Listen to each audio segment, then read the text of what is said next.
Okay, here we are with Coach Justin Price. Coach, a brand new year coming up. Of course, coming off a record-setting year last year. How many records did you guys break last year?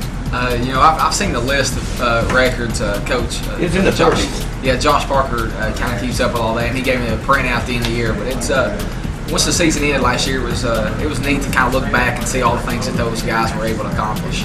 Yeah. Now, of course, this year, and you're the first one I heard to say this. This year, you are the hunted. You got the target on your back this year. How did the team react to that? Well, when we came here 3 or 4 years ago, we had a bunch of challenges in front of us, and we've talked a lot about this with our coaching staff and our players. You know, the challenges to make you a respectable program is tough. But sometimes when you get the success we had last year, you got a whole new set of challenges now, being the hunted and the high expectations, not only from our own coaching staff and players, but also from the community and other people around the whole district and all across East Tennessee. So our players have been handling it well, but I think the focus for our players and our program is to don't forget what got us to this point, and that's kind of a blue collar mentality with the chip on our shoulder every single day to get better. Now, game 1 of a 10-game season, 2014. Your first game is on the road. You play the Panthers at Cumberland Gap this Friday. What do you expect the Panthers to try to throw at you this year? You know, Coach Russell does a great job up there. You know, they're a little bit of a smaller school than we are, so they have some disadvantages that have turned into advantages for us being a bigger school. So their depth's probably going to be an issue compared to our depth.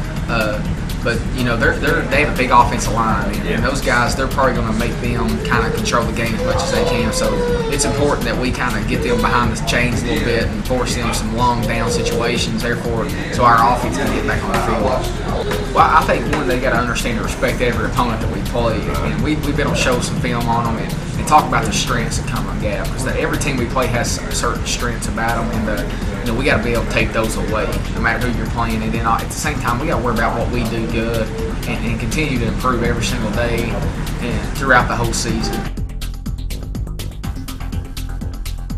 So turning our attention to the defensive side of the ball, you've not really been satisfied with the defense going into all your scrimmages this year.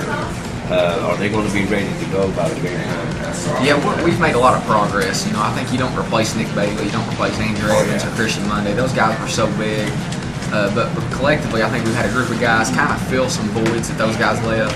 But we still got some work to do. We got a lot of kids that are going to be playing this Friday that's never played on Friday night. So, you know, you can't coach experience. They just got to go out and do the best that they can with it, because they're very talented. And they got the skills to do what we need them to do. But I know Matt and the defense staff, they've done a good job of getting those guys ready. But at the same time, you know, our offense has to understand that we got to, with us being so experienced, we be able to control the game on the offense side of the ball and give those guys an opportunity to develop even more as the season goes on. Now the kicking game. Now, you know, of course, you said that West had exposed your kicking game last year. Have you guys paid more attention to that this year? Yeah, we have, and you know, Gustavo's always been a good kicker. Our field goal team last year improved tremendously. I think he was 51 or 57 extra points. Oh yeah.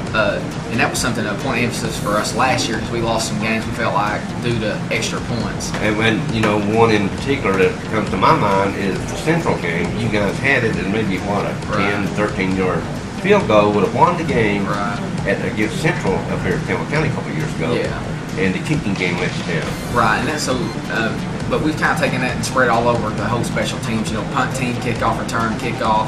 We just want to give, you know, all 3 phases in our program be as solid as we can be. And I felt like we'd spent so much time on offense and defense the first couple of years that we kind of put that stuff on the back burner, and it eventually caught up to us with the way Knox West runs their program. Right. And they kind of exposed us pretty quick with those, and you know, I feel like we've made a lot of progress in that, and I think our kids understand the importance of special teams. You know, a lot of times in high school, these kids want to catch the balls and make the tackles, but they kind of forget the third phase, which is just as important as all of them. And it's all field position.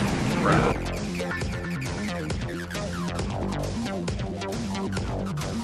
All righty, Coach. Well, good luck this Friday, and thank you again for being with us. Now, what do you say we go enjoy some hot, fresh Papa John's pizza? Sounds good to me.